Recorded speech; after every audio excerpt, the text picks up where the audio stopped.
জীবনে যত সুন্নাহ মানবেন, রাসূল সাল্লাল্লাহু আলাইহি ওয়াসাল্লামের সুন্নাহ আছে যেখানে বরকত আছে, যেখানেই সুন্নাহ সেখানেই বারাকা, সেখানে আপনি বারাকা পাবেন।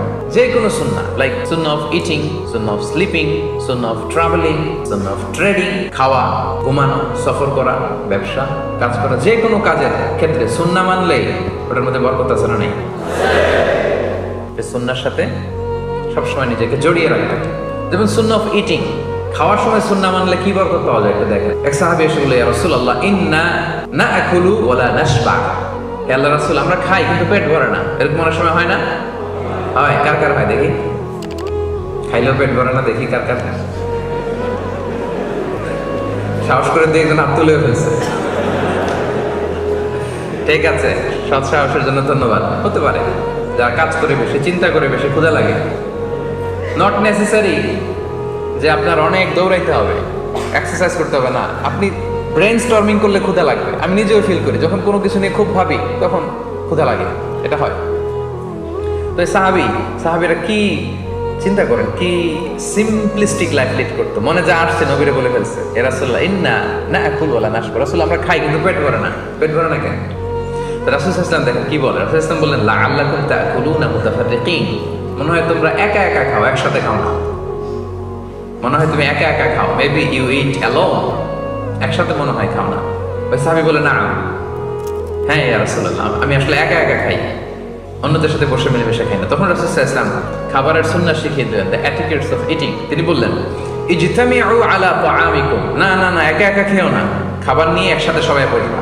ওয়াযকুরু ইসমাল্লাহি আলাইহি, খাওয়ার আগে বিসমিল্লাহ বলবা। ফাইন্নাহু ইউবারাকু ফি, তাহলে তোমাদের খাবারে বরকত ঢুকায় দেওয়া হবে।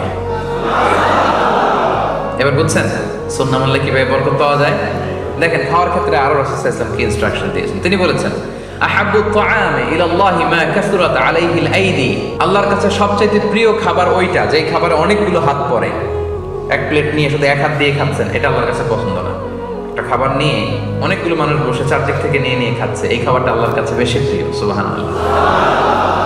তাহলে একা একা খাবেন না, বাসায় যে স্ত্রীকে নিয়ে খাবেন, ছেলে মেয়েদের নিয়ে খাবেন, বাবা মাকে নিয়ে খাবেন, বন্ধুদের একসাথে খাবেন।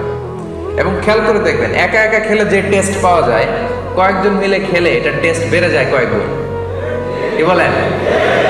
পারে না? বাড়ে। দেখবেন, খেয়াল করে দেখবেন, তাহলে বেশি বরকত। আবার রাসূল সাল্লাল্লাহু আলাইহি ওয়াসাল্লাম বলেছেন, আরেকটা এটিকেট শুনেন, আল বারাকাতু তানজিলু ওয়াসাতাত তাআম। খাবারে বরকত নাজিল হয় একেবারে মিডলে, মাঝখানে। এক প্লেট খাবার, মাঝখানে বরকতটা আগে নাজিল হয়, সেখান থেকে ছড়ায়। ফাকুলু মিন হাফিয়াতি, তোমরা চারিপাশ থেকে খাও, মাঝখান থেকে নিও না। ওয়ালা তাআকুলু মিন ওয়াসাতি, মাঝখান থেকে উঠাবো না। তাহলে লেটস সে বিরিয়ানি আনা হলো এক বোল, আপনি যখন ডিস্ট্রিবিউট করবেন বা খাবেন, আপনি এক পাশ থেকে শুরু করবেন, করতে করতে করতে করতে মাঝখানে যাবেন। অনেকে একবার মাঝখান থেকে দেয়া শুরু করে, না, বরকত না হয় ওই জায়গায়, ওইটাই যদি একজনকে দিয়ে দেন তো বাকিরা বরকত পাওয়া লাগবে না? হ্যাঁ, তাহলে বুঝে শুনে না? আচ্ছা, মাশাআল্লাহ, তো বুঝতেছি। আরো কি বলেছেন রাসূল সাল্লাল্লাহু আলাইহি ওয়াসাল্লাম, তুআমুল ওয়াহিদি ইয়াকফিল ইসনাইন। দেখেন আমাদের ইসলামিক ভ্রাতৃত্ববোধ কত সুন্দর। একজনের খাবার দুইজনের হয়ে যায়, রাসূল সাল্লাল্লাহু আলাইহি ওয়াসাল্লাম বলেছেন। তুআমুল ইসনাইনি ইয়াকফিল আরবাআ, দুজনের খাবার চারজনের হয়ে যায়। তুআমুল আরবাআ ইয়াকফিল আস-সামানিয়া, চারজনের খাবার আটজনের হয়ে যায়। এটা আমাদের ভ্রাতৃত্ববোধ। একটা বঙ্কুস চাইলে দুজনে খাওয়া যায় না? কথা কন না কেন? নাসি গোরেং আয়াম, মজা করে খাইয়াম। তো নাসি গোরেং আয়াম নিয়ে আসছেন আপনি এক বক্স, এটা দুজনে মিলে খেলে হবে না? হবে না? এটাই শিখেছে ইসলাম আমাদের। আনলাম, তুমি একটু আমি একটু ভাগ করে হয়ে গেছে খাবার। দুইজনের খাবার চারজন শেয়ার করা যায়, রাসূল সাল্লাল্লাহু আলাইহি ওয়াসাল্লাম বলেছেন। চারজনের খাবার আটজন শেয়ার করা যায়। আলহামদুলিল্লাহ পড়েন। কি সুন্দর এটিকেটস তিনি আমাদেরকে শিখিয়েছেন। তাহলে আমরা জানলাম, এটা তো শুধু খাওয়ার ক্ষেত্রে আমি বললাম, এরকম সব কিছুর ক্ষেত্রে রাসূল সাল্লাল্লাহু আলাইহি ওয়াসাল্লামের সুন্নাহ আছে না? ফলোইং সুন্নাহ, সুন্নাহ মানলেই বরকত নেমে আসবে।